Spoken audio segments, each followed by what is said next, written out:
जय नारायण बच्चों।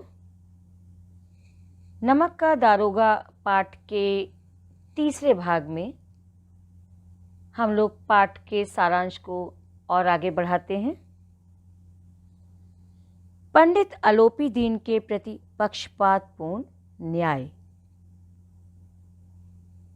सुबह तक हर जबान पर पंडित जी की गिरफ्तारी का किस्सा था।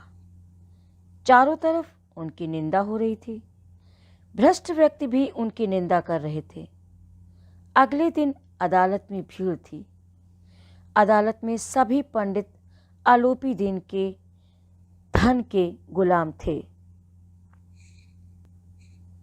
वे उनके पकड़े जाने पर हैरान थे। उन्हें हैरानी इसलिए नहीं थी कि आलोपी दीन ने यह कर्म क्यों किया, बल्कि इसलिए कि वे कानून के पंजे में कैसे आए। उनकी पैरवी के लिए वकीलों की फौज तैयार की गई। न्याय के मैदान में धर्म और धन के बीच युद्ध ठन गया।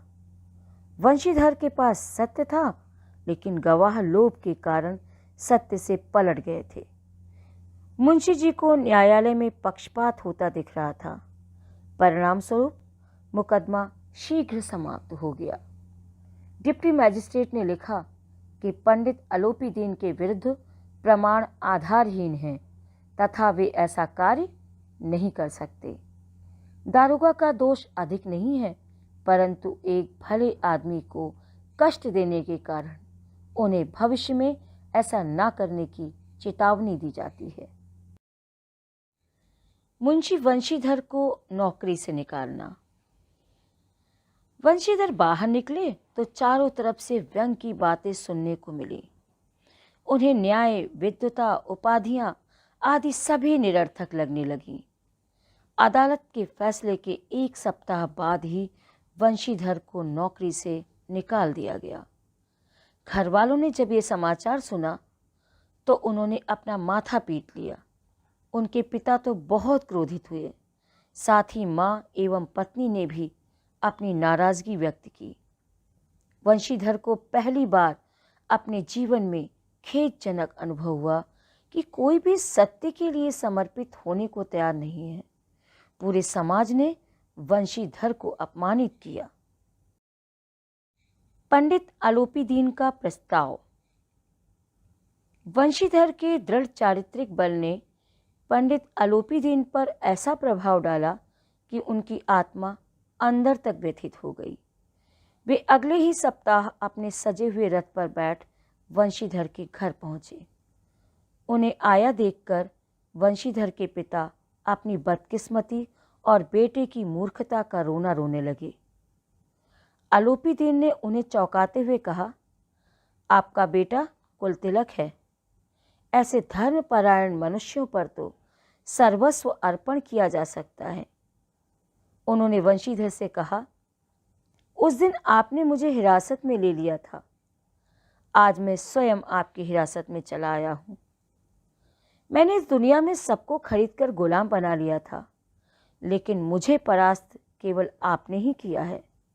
मैं आपके सम्मुख एक आग्रह लेकर आया हूँ। आप मेरी सारी संपत्ति के स्थायी मैनेजर का पद स्वीकार कर लीजिए। इसके लिए आपको 6,000 वार्षिक वेतन के अतिरिक्त रोज़ाना खर्च, सवारी के लिए घोड़े, बंगला, नौकर, चाकर आदि मुफ्त में ही मिलेंगे। मुंशी वंशीधर की विनम्रता एवं कृतज्ञता। सेठ आलोपी दीन के हृदय की विशालता और गुण ग्राहकता देखकर वंशीधर बाबू पिघल गए। प्रस्ताव सुनकर उन्होंने हाथ जोड़कर कहा, मुझ में ना विद्या है, ना बुद्धि, ना वह अनुभव जो उन त्रुटियों की पूर्ति कर देता है। ऐसे महान कार्य के लिए एक बड़े अनुभवी व्यक्ति की ज़रूरत है। बच्चों, आप देख रहे होंगे कि यहाँ वंशीधर किसी भी तरीके से इस मैनेजर के पद को ठुकराना चाहते हैं। वो अपनी योग्यता को कम समझते हैं। उन्हें नहीं लगता है कि वो आलोपी दीन के मैनेजर बनने लायक हैं। सेठ आलोपीदीन ने वंशीधर को कलम देते हुए कहा कि मुझे ना अनुभव की आवश्यकता है, ना विद्वता, ना मर्मज्ञता आदि की चाह। मुझे तो सदैव नदी किनारे वाला उद्दंड, कठोर किंतु धर्मनिष्ठ दारोगा ही चाहिए।